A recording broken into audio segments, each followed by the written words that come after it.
Hi, everyone. My name is Naida Khan, and I'm a senior lecturer here at Van der Standard Building in the School of Accountancy. I actually teach auditing to PGDA and third year students.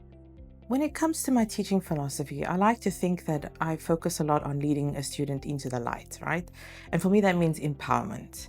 Empowerment from a principle based foundation, which they can use to encourage independent thought, free thinking, and problem solving abilities.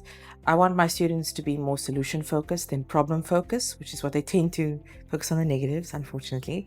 It is a bit difficult to do in my subject area because it is a very abstract topic and does require a little bit of real world experience, which we try to bring into the classroom as much as we possibly can. So often students are a little bit uncomfortable because it doesn't give them as much cushioning, I suppose, as other subjects can. But in the long run, it has a better benefit and it allows them to stand on their feet a lot better, which is something I think is essential if you want to create a good leader and a good professional. When you walk into a classroom, there are some days when you just think, what am I doing here? Am I even making a difference at all? And there's that one student. Sometimes it's a few of them, but for me, I really just need the one student who's engaged, who's asking the questions, struggling, but they're trying to understand. And you can see there's that hunger to learn, to want to do better, and I can work with that. And that reminds me of what I'm trying to achieve here. So at the end of the day, the way I see our students, I don't just see them as students that pass through each year. They are our succession plan, whether you like it or not. So I think it's essential that we cultivate the right skills in them and we support them to be good leaders, to be good professionals. So at the end of the day, they are going to be the next set of regulatory bodies, the next board of directors, some of them even the next economists. They're going to dictate the environment that you will retire in.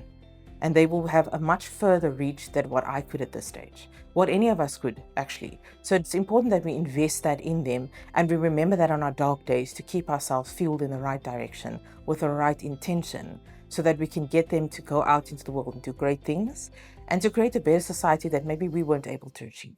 If I were to give advice based on my experience, I would say that you need to be patient, especially for new lecturers coming in. It can be very frustrating initially. Be patient, but don't be afraid to make a change. If you can see that something no longer works for your student demographic, make the change. If that doesn't work, make the change again. Keep making the change until you find something that works for them.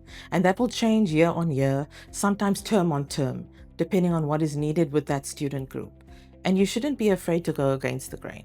But I would advise that if you're going to make changes, do so gradually. I find that small, consistent changes have a better ripple effect than trying to make big changes all at once. Give your students, give your co-lecturers time to acclimatize and to come to understand the vision that you have for them in the future.